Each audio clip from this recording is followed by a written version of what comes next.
Evangelho de Mateus, capítulo 7, verso 28 e 29, assim diz a palavra do nosso Deus. Quando Jesus acabou de proferir estas palavras, estavam as multidões maravilhadas de sua doutrina, porque ele as ensinava com quem tem autoridade, e não como os escribas. Vamos orar mais uma vez? Ó Deus, fala até a tua igreja ouvir. Ensina-nos na tua palavra. Que o teu Espírito nos ilumine para a compreensão das Sagradas Escrituras. Usa-me como instrumento teu para facilitar isso na vida do teu povo. Em nome de Jesus. Amém. Este é o texto de conclusão do Sermão do Monte. É um relato do evangelista Mateus sobre o final do ensino, do discurso do Sermão do Monte. O evangelista, ele então apresenta o resultado que o sermão de Jesus produziu na multidão, porque Jesus está no seu ministério público e está cercado pela multidão, como também o resultado do seu ensino na vida dos discípulos, no seu ministério particular, para aqueles a quem pertence o reino de Deus, a quem pertence o seu reino, a comunidade dos discípulos. Então, essa afirmação, esse relato do evangelista Mateus é um relatório do resultado deste ensinamento. E eu gostaria de destacar aqui 3 lições, e a primeira delas é que eles estavam maravilhados pela doutrina. O versículo 28 diz que quando Jesus acabou de proferir estas palavras, e com estas palavras nós podemos entender que é o capítulo 5, o 6 e o 7 do Evangelho de Mateus, o discurso do Sermão do Monte. Das bem-aventuranças às 4 metáforas paralelas, né? Dos 2 caminhos, das 2 portas com 2 caminhos, das árvore boa e da árvore ruim, das 2 confissões e dos 2 fundamentos, dos 2 construtores, né? Então, percebam que há um relato conclusivo de que ao ouvirem, ao acabar de Jesus proferir essas palavras, trouxe um resultado. E o resultado estavam as multidões maravilhadas da sua doutrina. Eu quero chamar a sua atenção para a expressão maravilhadas ou maravilhados, porque uma tradução no português, ela ficou limitada para o termo original. A gente poderia dizer que eles ficaram como que fora de si. Ficaram como que fora de si, como alguém que perdeu o chão, ouviu algo que mexeu com as suas estruturas.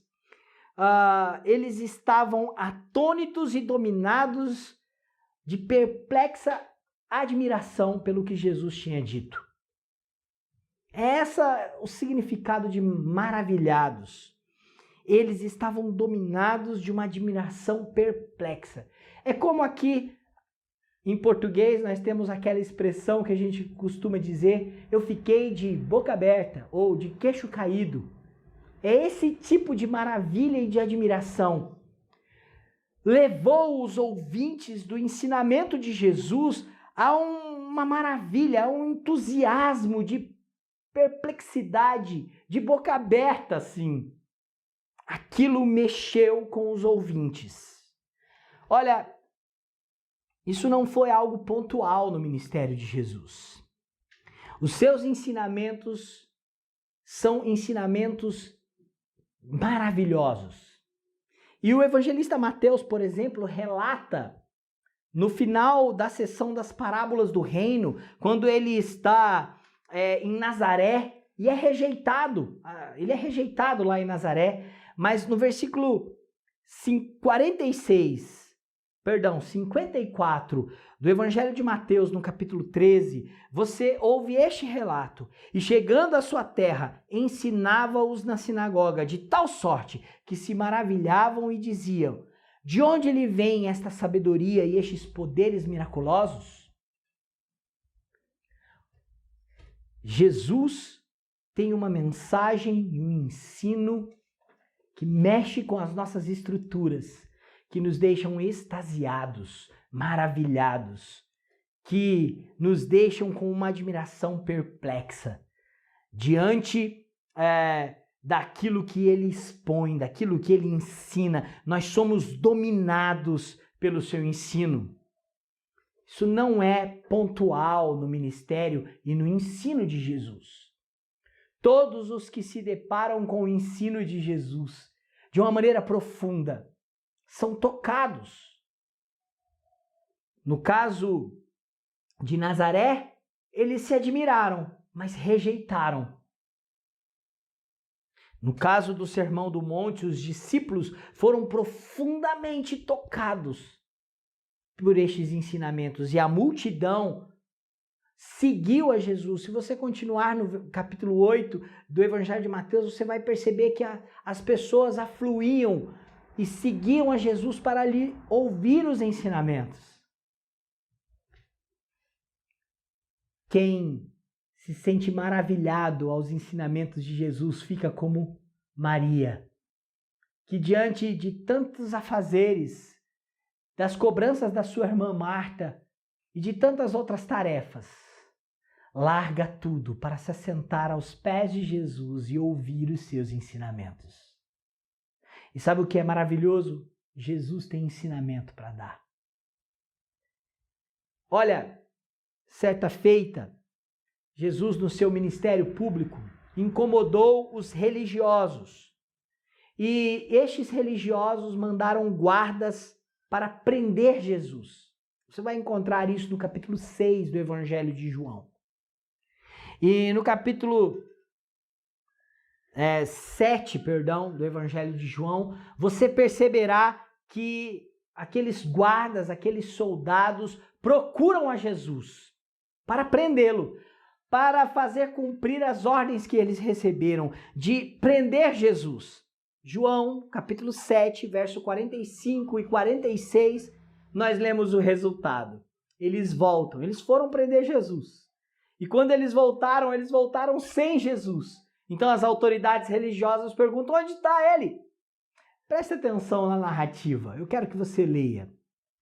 João 7, 45 e 46. Voltaram, pois, os guardas à presença dos principais sacerdotes e fariseus, e estes lhes perguntaram: por que não o trouxestes?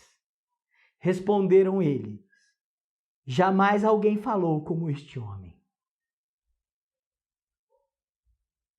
Aqueles soldados foram mandados para prender a Jesus.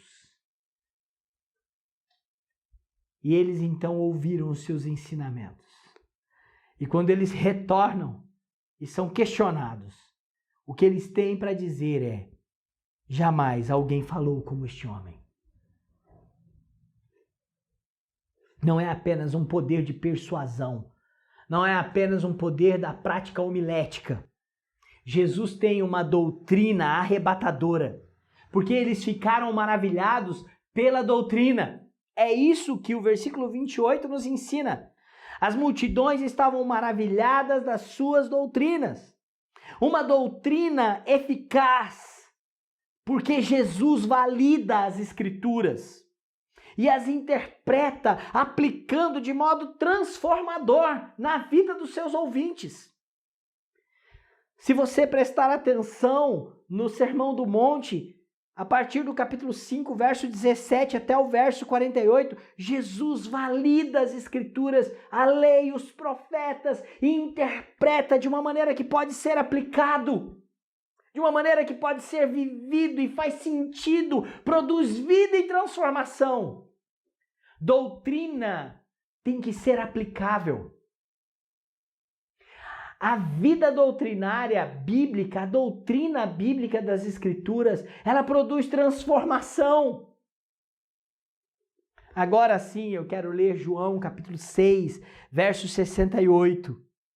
Quando Jesus pergunta para os seus discípulos se eles também querem abandoná-lo, deixá-lo. E aí nós temos a resposta de Simão Pedro, que representa a resposta dos apóstolos e dos discípulos, que ele diz: Senhor, para onde iremos? Tu tens as palavras de vida eterna. Ninguém ensina como Jesus. Ele tem palavras de vida eterna. Por isso aqui fica uma lição. Assim como as multidões e os discípulos se maravilharam pela sua doutrina, e esta é uma doutrina aplicada nas Escrituras, que gera transformação na vida do ouvinte, permite-se maravilhar-se. Permita-se maravilhar-se. Não deixe de se maravilhar com o Evangelho. Não deixe de se deliciar com os mandamentos e os ensinamentos. Não deixe que os ensinos de Jesus se tornem apenas um texto que você conhece, mas algo que seja arrebatador em você, que te deixa extasiado. Eu gosto muito do Salmo 27, versículo 4, onde Davi faz uma oração, um pedido a Deus. E ele diz: uma coisa peço ao Senhor e a buscarei, que eu possa morar na casa do Senhor todos os dias da minha vida, para contemplar a beleza do Senhor e meditar no seu templo. Quero que você preste atenção na palavra contemplar, que significa uma admiração absurda, admirada, maravilhada. O que o salmista pede é que ele possa contemplar a beleza do Senhor. E isso envolve meditação e meditar no seu templo.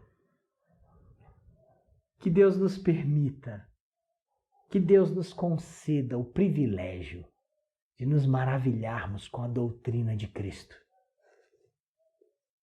Porque o seu ensinamento doutrinário é maravilhoso e é aplicável de uma maneira transformadora. A segunda lição que eu quero destacar está na primeira parte do verso 19. A autoridade deste ensino. A autoridade do ensino de Jesus. O versículo 29 explica por que as pessoas estão maravilhadas. Por que elas ficaram assim atônitas. Porque ele as ensinava como quem tem autoridade, diz a primeira parte do verso 29. O ministério de Jesus é marcado pelo ensino. Se você olhar antes do Sermão do Monte, em Mateus capítulo 4, 23, Jesus está dedicando o tempo a visitar as cidades da Galileia para ensinar nas sinagogas. Por isso, nos evangelhos, não só o evangelho de Mateus, ele é chamado e reconhecido como Rabi, mestre. O Sermão do Monte é um ato de ensino aos discípulos. Perceba o versículo 1 e o versículo 2 do capítulo 5, o começo do Sermão do Monte. Vendo Jesus as multidões, subiu ao monte, como se assentasse, aproximaram os seus discípulos, e ele passou a ensiná-los. Durante todo o ministério público e particular de Jesus, ele se dedicou ao ensino.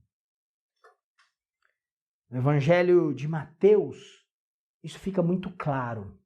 No capítulo 11, ele faz um convite aos que estão cansados e sobrecarregados, de um fardo religioso que não resolve o problema, de uma doutrina baseada em regras morais, humanas e da tradição dos homens, mas que não traz alívio.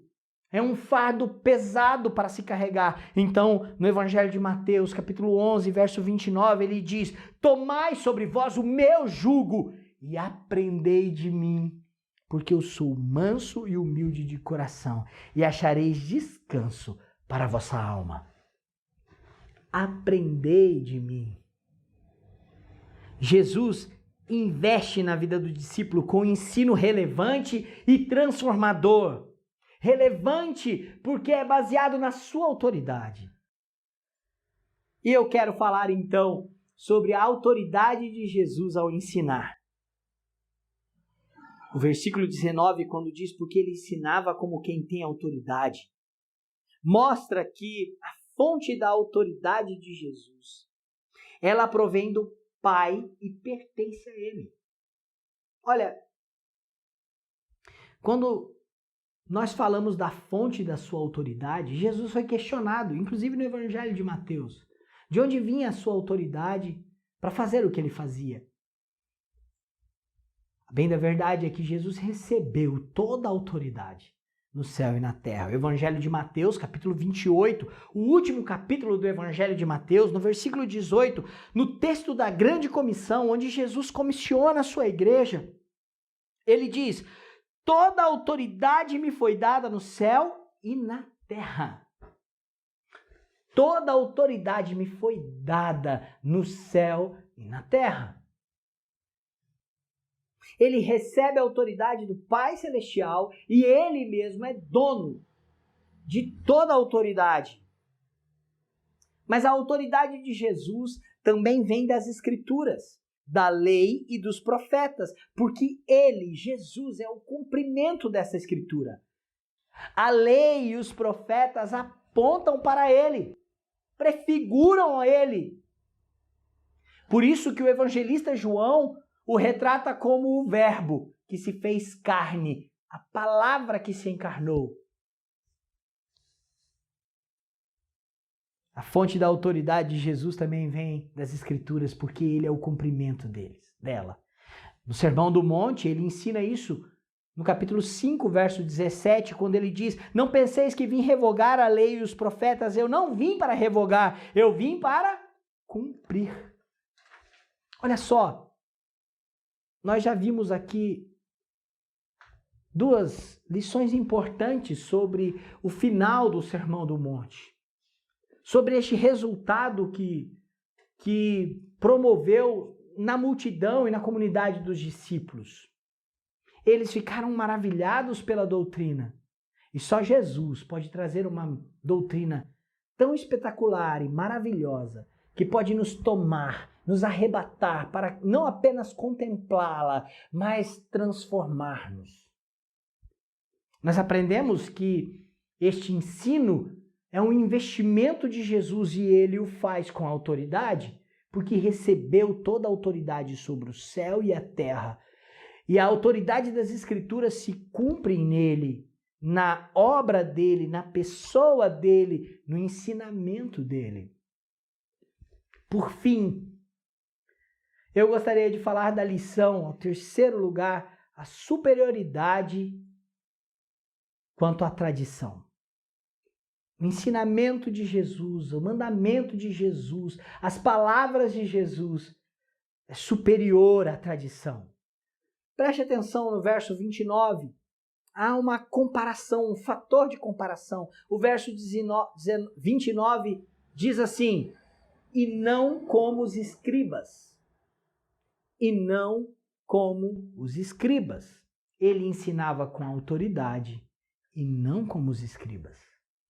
Este fator de comparação aponta para a falta de autoridade dos doutores da lei, dos escribas, dos fariseus, daqueles que falavam em nome de Deus, que julgavam em nome de Deus, que aplicavam uma lei religiosa muito mais ritualística e tradicional em nome das Escrituras e da lei de Deus, mas que era baseada em tradição humana. Olha só, há um grande perigo na religiosidade humana. O perigo de criar regras, condições, méritos através de tradições humanas. Tradições que são criadas em torno do mandamento verdadeiro, diante da lei verdadeira, mas que são aplicações do coração humano. Jesus condena o ensino dos doutores. E agora, os seus ouvintes, os seus discípulos, as multidões, estão observando que ele ensina de uma maneira diferente. Eles estão maravilhados, eles foram tocados. E Jesus ensina com autoridade, uma autoridade diferente das dos doutores da lei. Olha, no Evangelho de Mateus, no capítulo 23, versículo 3 até o versículo 7, você terá Jesus fazendo mais uma condenação aos escribas. Ele vai dizer que os escribas e os fariseus se assentaram na cadeira de Moisés, mas ele os descreve, e a maneira como Jesus descreve os doutores da lei é uma maneira de reprová-los. O Evangelho de Mateus 23, de 3 a 7. Eu faço questão que você acompanhe a leitura comigo. Então falou Jesus às multidões e aos seus discípulos. Percebe aqui? Ministério público, multidões e aos seus discípulos. Ministério particular, os mais próximos. Na cadeira de Moisés se assentaram os escribas e os fariseus. Fazei e guardai, pois, tudo quanto eles vos disserem. Porém, não os imiteis nas suas obras, porque dizem e não fazem. Atam fardos pesados e difíceis de carregar e os põem sobre os ombros dos homens. Entretanto, eles mesmos nem com o dedo querem movê-los. Praticam, porém, todas as suas obras com o fim de serem vistos dos homens, pois alargam os seus filactérios e alongam as suas franjas, amam o primeiro lugar nos banquetes e as primeiras cadeiras nas sinagogas, as saudações nas praças e os serem chamados mestres pelos homens. Eles são reprovados por Jesus, aqui no capítulo 23, por uma ortodoxia sem prática. Eles pregam e não vivem o que pregam. Eles atam fardos pesados e desnecessários. Eles vivem de aparência numa religiosidade hipócrita, que é condenada por Jesus, inclusive no Sermão do Monte. Mateus capítulo 5, verso 20, no texto do Sermão do Monte, Jesus diz assim: porque vos digo que se a vossa justiça não exceder em muito a dos escribas e fariseus, jamais entrareis no reino dos céus. Essa é uma aplicação que você pode olhar no Sermão do Monte lá em Mateus 6, de 1 a 8. Os escribas e fariseus são os que fazem atos de caridade e querem ser vistos. São hipócritas. Não fazem isso no secreto diante de Deus. Eles oram nas praças, nos primeiros lugares, mas não no secreto. Eles jejuam para serem vistos, mas não no secreto. Mateus 6, de 1 a 8 e de 16 a 18, Jesus condena a religiosidade hipócrita. Eu quero ainda citar o Mateus 23, quando Jesus condena os escribas e fariseus que se assentam na cadeira de Moisés e ele os reprova, mas quero lembrar da seção do verso 13 ao verso 36, que Jesus citará os ais. O ai é uma expressão de juízo de Deus, de condenação. E esta expressão está contra os fariseus e escribas hipócritas. Por que eles são hipócritas? Porque eles vivem uma tradição falível, equivocada, mas que não está refletida na autoridade das Escrituras. Não reconhece a Cristo como Senhor. Há uma forte pregação e um entusiasmo ortodoxo, mas não há fidelidade na palavra. A tradição humana é acentuada, mas não há busca pelo verdadeiro mandamento de Deus. Por isso, a tradição religiosa ela é falível. e deve estar sujeita às Escrituras e aos mandamentos. Inclusive, este é um princípio resgatado na Igreja de Cristo pela Reforma Protestante. A bandeira da Reforma Protestante é de que as Escrituras, os mandamentos, a autoridade da Palavra de Deus está superior à tradição da Igreja. A Igreja medieval, inclusive, defendia que a tradição, e defende até hoje, que a tradição é superior. E por isso, doutrinariamente, é possível você encontrar uma doutrina que não está narrada e ensinada nas Escrituras como uma doutrina aceita. Oração pelos mortos, a prática de idolatria, crenças supersticiosas, adoração a homens. Mesmo que a Bíblia não esteja validando, mas por conta da tradição, ter superioridade sobre as Escrituras, se é aceito como doutrina. Assim era a prática dos fariseus.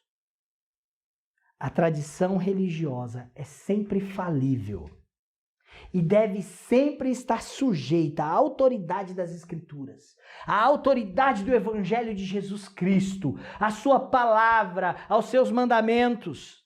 O Evangelho é superior. E Jesus aplica o seu ensino no Sermão do Monte, como nós já vimos no capítulo 5, quando ele vai aplicar a lei de Deus com uma expressão muito conhecida lá. Ele faz diferença da tradição para o que de fato o mandamento significa. No capítulo 5, do verso 21 ao verso 48, nós vamos ter as aplicações que Jesus dá à lei, e você vai ver essa seguinte expressão: ouvistes o que foi dito. Foi dito pela tradição, foi dito pelos religiosos. Eu, porém, vos digo. Então ele aplica a lei, ele aplica as Escrituras, ele revela a sua autoridade como o próprio Deus, como o Filho de Deus. Eu, porém, vos digo. Meu irmão, minha irmã, busquemos nos maravilharmos com o ensino de Jesus, de forma que sejamos arrebatados, transformados, dominados, que desejamos contemplar estes ensinamentos, que na minha e na sua oração, eu e você peçamos a Deus: Senhor, que eu esteja maravilhado ao aprender contigo. Uma doutrina que transforma, uma doutrina que possa ser aplicada de forma submissa à sua autoridade, para então praticá-la. Que abandonemos os nossos vícios religiosos, humanistas e hipócritas, que são voltadas para a tradição dos homens, para a doutrina da graça, a doutrina do Evangelho, a doutrina do Rei e do seu reino, para aqueles que são discípulos de Jesus.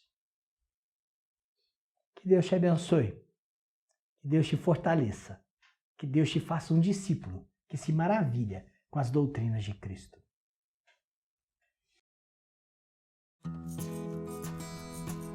Ei pessoal, quer continuar assistindo os nossos vídeos? Clique aqui e você vai ter acesso em outros vídeos. Mas também se inscreva no nosso canal, tá bom? Acione o sininho e compartilhe com outras pessoas.